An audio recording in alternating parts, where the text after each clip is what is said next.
Welcome back everybody. Today we're looking at Ghostwire Tokyo, the latest game from Bethesda Studios, and before we get into it, a little bit of housekeeping. The gameplay you're seeing at the moment is from PS5, my own footage, and as of yet I haven't completely finished the game, but as I wanted to get this out there, I'm really enjoying myself, so I was hoping to get this video out straight away, so let's get into it.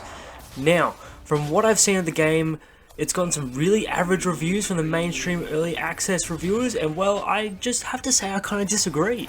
So the story here, Ghostwire obviously takes place in the city of Tokyo, where a mysterious accident has occurred and a ghost by the name of KK possesses the closest body you can find. Enter our protagonist, Akito.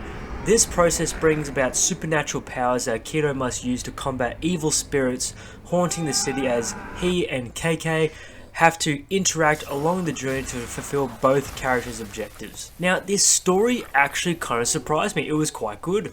Better than I thought it was going to be. Any anime fans out here might actually compare the relationship to Jujutsu Kaisen, a recent anime that's come out. The relationship just works really well in my opinion, and you end up actually caring about both characters. I thought at the start I might not care about KK, the spirit that has possessed Akito, but nah, actually, it actually went pretty well.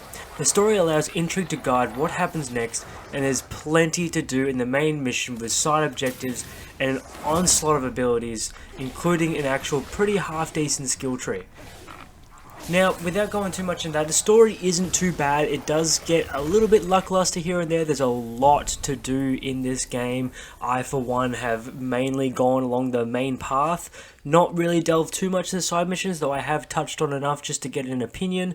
But actually, right now, I'm really enjoying it. But the story, I will admit, isn't what you're here for. What you're here for is the graphics and the gameplay. So let's go straight into the graphics. Now, the graphics, they are stunning. Look at this gameplay, the bright light and color of Japan on the screen. They really have built this Tokyo and their narrow streets, and as someone that's been there multiple times, it is actually quite beautiful. You feel as if you're there, and it's actually just really well made. I can't stress that enough. It's actually really well done, and I really enjoyed it.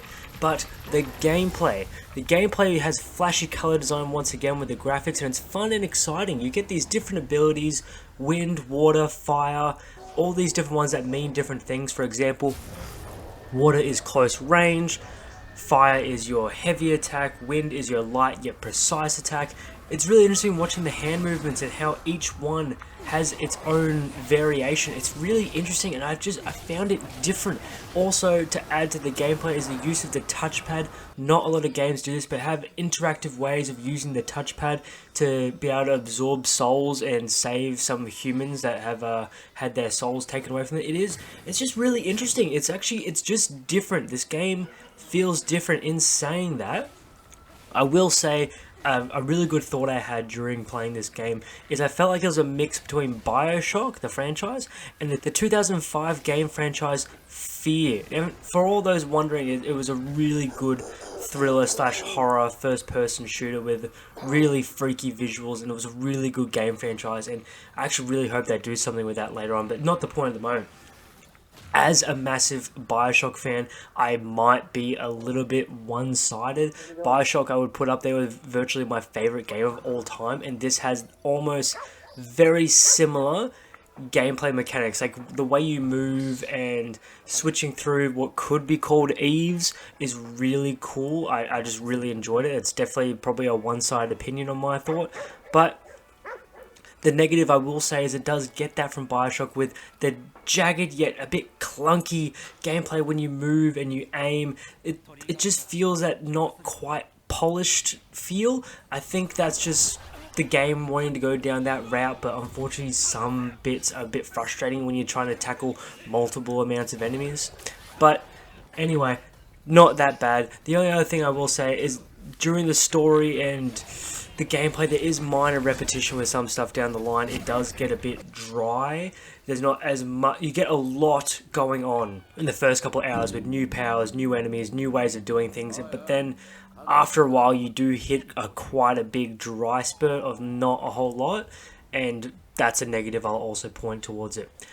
Now, Sound and music, really good. Not fantastic, doesn't blow me away. I feel like there could have been a bit better moments there, a bit better sound design. Also, I should say sound design really good, but music design, I felt like could have had a bit more uproar when you go to bosses or something, like a bit more.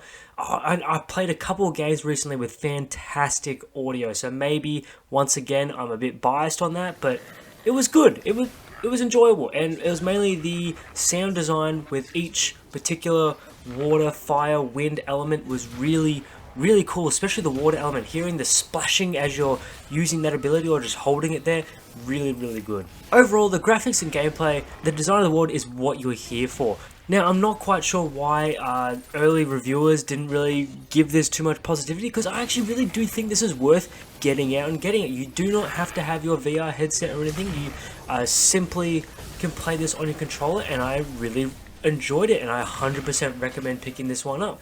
Personally, I give you some pros and a little bit of cons and how I feel about the game, and yeah, at the moment, hell yeah, I want to play this. Look at this game, look at the visuals, look at how it's different.